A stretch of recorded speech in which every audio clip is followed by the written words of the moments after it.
Our friends Kate Duffy and Nicole Slavin from Motherhood for Good are here. How are you guys?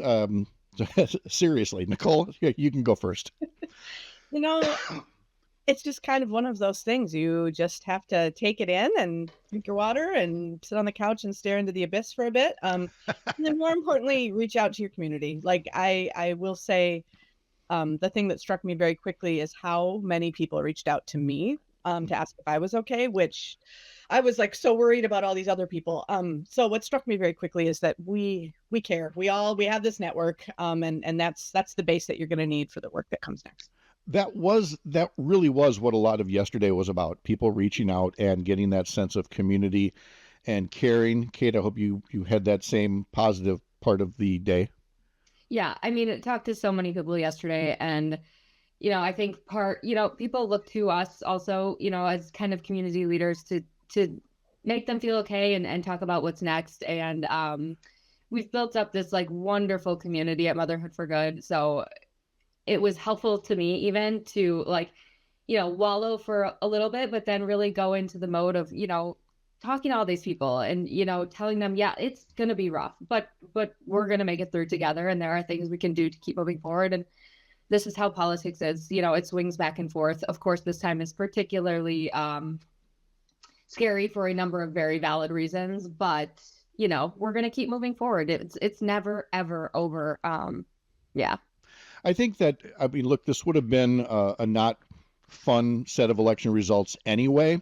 But I think in a way, we kind of set ourselves up for further disappointment in that after the Dobbs decision, which was, of course, an earthquake, and drew an immediate backlash in state after state, red state after red state, voters showed up and said, no, we want to protect abortion rights. Even in Florida this week, the referendum failed, but it got 57% of the vote in Florida. But it didn't hit the 60% threshold needed down there to amend the state constitution.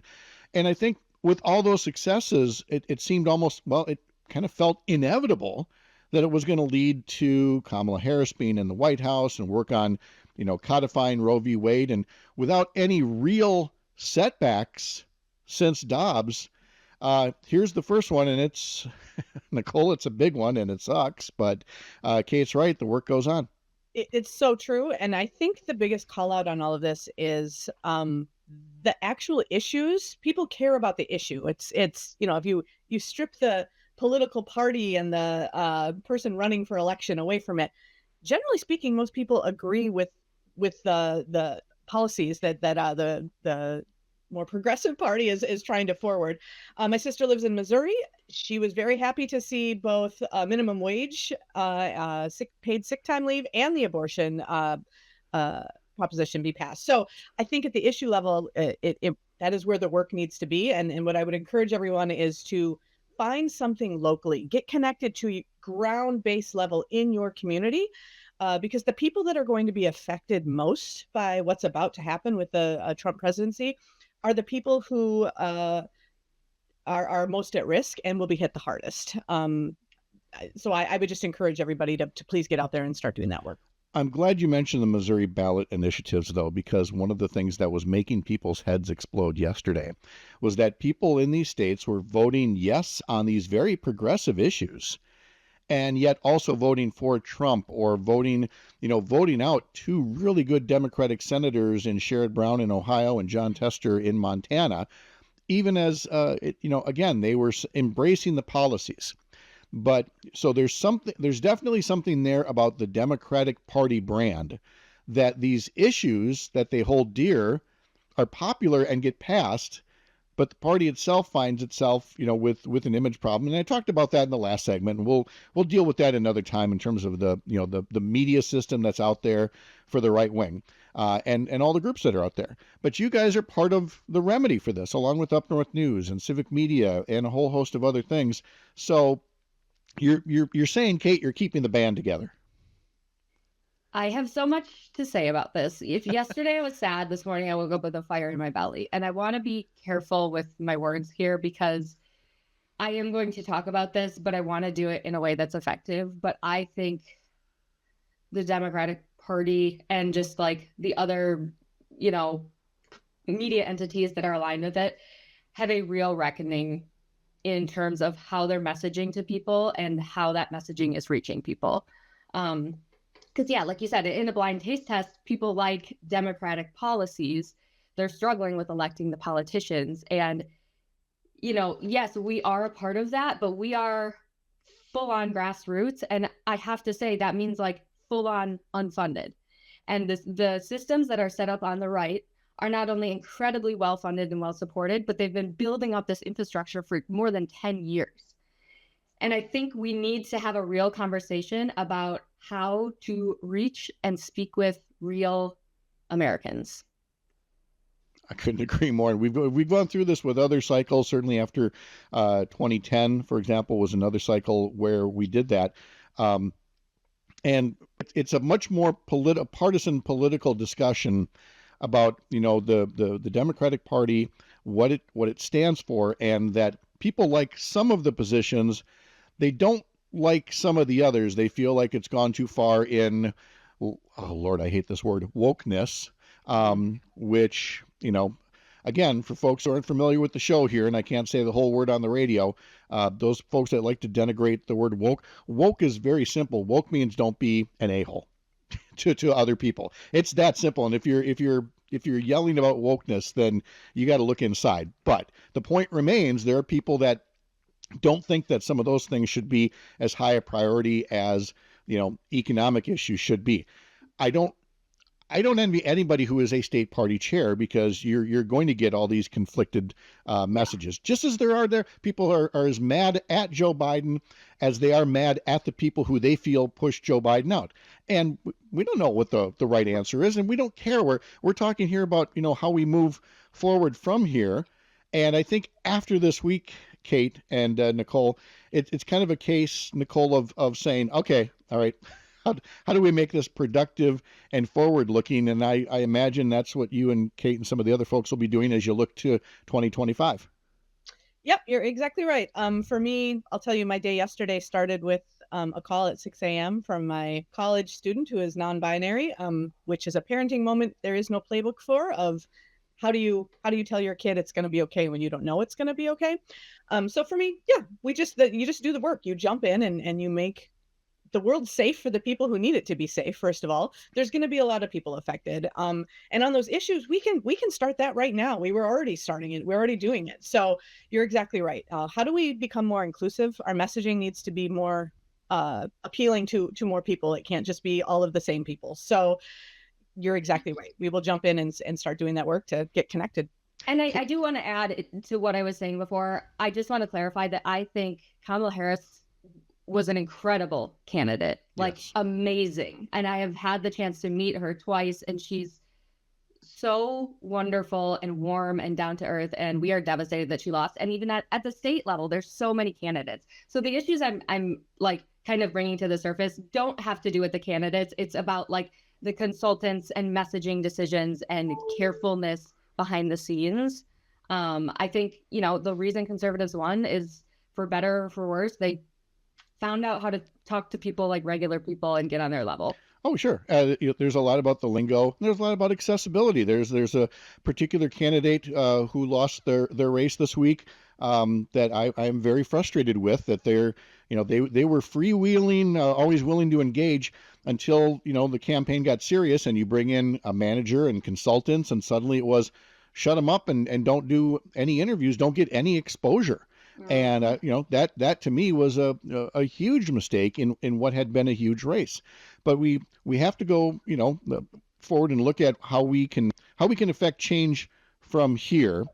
But it starts at home. And Kate, I don't mean to pick on you, but you're the one with the young kids here. And we saw more than a few posts yesterday of people having to talk to their children and break some news to them. And you talk about crash courses like you did a minute ago.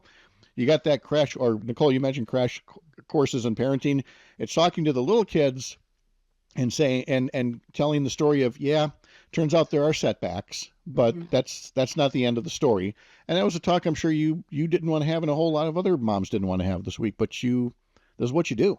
Yeah. And, my 4-year-old Charlie, I bring him to stuff with me. He's been to her rallies. He loves Kamala. And I was worried about telling him. And as a 4-year-old does, he kind of brought me back to life, because I sat him down. I said, I got to tell you something. Kamala isn't going to be president. And he goes, did she die? And I said, no, she didn't die. It's just the other guy won, and she's not going to be in charge anymore. So he was very relieved to know that she's alive and well, which I guess is good perspective. But the other thing is, then we're working with him on, personal space and bodily autonomy, just in terms of like, if somebody tells you to stop. And he goes, well, I know she's not going to be in charge, but at least she's in charge of her own body, because everybody's the boss of their own body, right? And I'm like, you got to half lie there, and be like, yep, but she's going to be the boss of her own body, which is not always going to be the case from a legal standpoint, which is why the work has to go on. When my sister texted yesterday, one of my sisters texted and said, where do we go from here? And the first thing that came to mind was I texted back, be an ally. That's because, again, I'm going to be okay, but I don't have to be okay behind closed doors. I can go outside and I can be an ally for those who are going to get bullied otherwise, who are going to get treated unfairly. You can go speak out against proposed, book bans and other school policies. So, Nicole, I'm sure when your members gathered together, you had one set of activities for the election, but you're still going to be looking for new ways to increase civic engagement, that isn't in an election season. You're exactly right. Show up. That's literally, I think I wrote show up in more text messages yesterday than I ever have used that phrase. But there are people who are going to need us. And you're exactly right. For many of us, we will be okay. But those of us who are not, those are the people we need to stand up for and be visible and be vocal about it. Just stop this concern of using your voice. Just let it go. We're here. That it already happened. Like, you just need to show up at this point. It's that important. Yeah. Kate, I can't even imagine anybody called you and said they're walking away, because you guys are just such good motivators. So I'm sure it was just a lot of counseling, but not actually telling people not to withdraw entirely. Well, no. And you know what? Like, the followers started increasing, got a bunch of new newsletter signups, which, tells me people are ready to work. And, we've been around now for 2.5 years, and elections have always just been part of what we do. Our whole mission is to get moms and women engaged between cycles and build out that infrastructure and make people, informed and engaged, so that when these like critical elections come around in Wisconsin, which they always do, that they're easier to plug in and we don't have to ramp people up again. So there's going to be a ton of work to do, not only with the Supreme Court election, but we're going to have a lot of work to do with like calling members of Congress about legislation and stuff with this next administration. And we will have plenty for people to do. I would imagine with the state budget as well, because now you have much more realistic majorities for Republicans in the Assembly and Senate, and they can't just do a my way or the highway thing, or they're going to get more of them are going to get pinged off in 2026. So, Nicole, we can probably close on that note, that when we start talking about the state budget, there will be plenty of engagement going on there. You're exactly right. And they work for us. So it is our civic duty to hold them accountable and make sure that they are doing that work. And so, to Kate's point, stay tuned. We will certainly be helping people along the way in there. Exactly. And let me address one thing that came in on the text line from Lynn in Economawalk, talking about the Republicans basically creating the Democrats' image, lying in there and talking about the media. Lynn, we're going to talk a lot about the media tomorrow with Mark Jacob, no doubt about that. So we'll save the media discussion for another time. But from the standpoint of parenthood and civic engagement, Kate, Nicole, you guys are absolute heroes, and I cannot thank you enough for all you've done, and that you're going to keep doing it. So thank you. Rest well. We'll talk in a couple of weeks. Sounds good. Bye. All right. Take care.